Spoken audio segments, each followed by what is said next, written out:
চাপা ওরফে ম্যান্ডিকে চিনে ফেললো কথা আর অগ্নি। সম্পূর্ণ জানতে ভিডিওটিতে একটি লাইক করে প্রথম থেকেই দেখতে থাকো।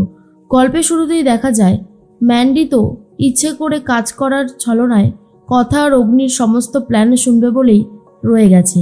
এর মধ্যেই কথা বলতে থাকে, জানো তো ছোটকা, মন্দিরে রাতের বেলাতেই সবকিছু বেশি হয় বলে গ্রামবাসীরা আরও বেশি করে ভয় পেয়ে যায়। আজকে এই রাতের বেলাতে গিয়েই কোনো একটা সলিউশন করতে হবে। এর মধ্যেই ম্যান্ডি ইচ্ছে করে অগ্নির গায়ে গিয়ে পড়ে, যা দেখার পরে কথা তো প্রচণ্ড রেগে যায়। এরপরে কথা বলে, শোনো চাপা। এরপর মান্ডবী ভয় পেয়ে যায় আর ভাবে সর্বনাশ, কথা কি তাহলে সবটা ধরে ফেললো। তখনই কথা বলে, আসলে তুমি আমাকে একটা কথা বলবে, এই যে যক্ষিণীরা জেগে ওঠে, রাত বিরেতে এত আওয়াজ হয়, এগুলো কবে থেকে ঠিক শুরু হয়েছে?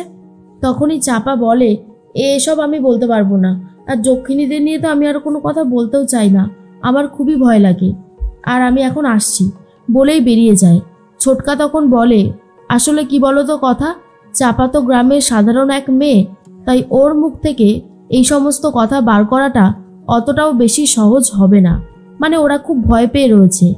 কথা তখন বলে, সেটা আমি খুব ভালো মতনই বুঝতে পেরেছি ছোটকা। এর মধ্যে মান্ডবী প্রান্তিককে ফোন করে বলে দেয়, কথা আর অগ্নি আজকে রাতে মন্দিরে যাবার প্ল্যান করছে। ওরা বুঝে গেছে মন্দিরে যা কাজ হয় সবটাই রাতের বেলায় হয়। প্রান্তিক তখন বলে, ঠিক আছে, এইবারে আমি ওদেরকে মজা দেখাবো। তার মধ্যেই মান্ডবীর কথা শুনে প্ল্যান করতে থাকে প্রান্তিক। মাধব এসে বলে, দাদাবাবু কিছু ভাবলে? প্রান্তিক তখন বলে, সেটাই তো ভাবছি কি করব।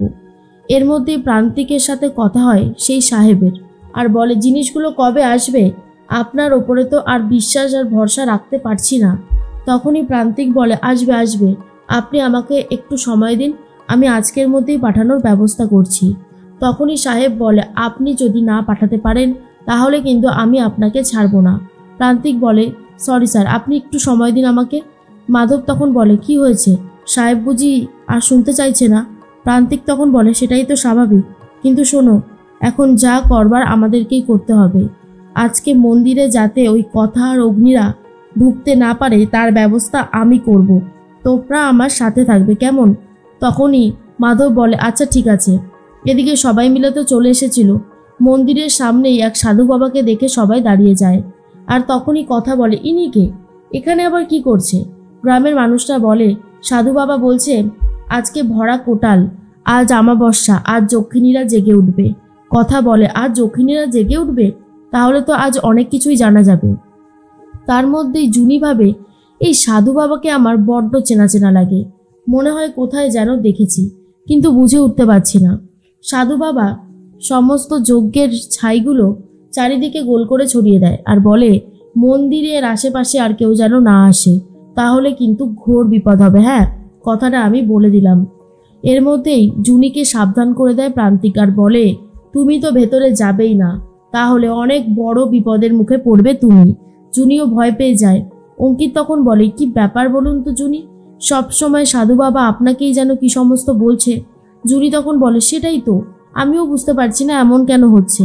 এদিকে আমার লেখাটাও কমপ্লিট হচ্ছে না, এত দূর এসে তাহলে কি আমাকে আর সুযোগ দেবে না? মানে আমি কি লিখতে পারবো না? কথা বলে, আরে পারবি, দাঁড়া না, একটু ধৈর্য ধর।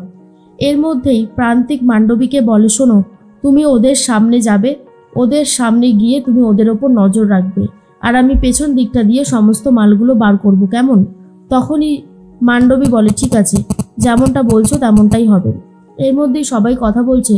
তখনই পঞ্চানন বলে, আচ্ছা আমি একটা কথা বুঝতে পারছি না, যক্ষিণীরা জেগে উঠলে আমরা এখানে কি করব? আমাদের তো বাড়ি চলে যাওয়াই ভালো।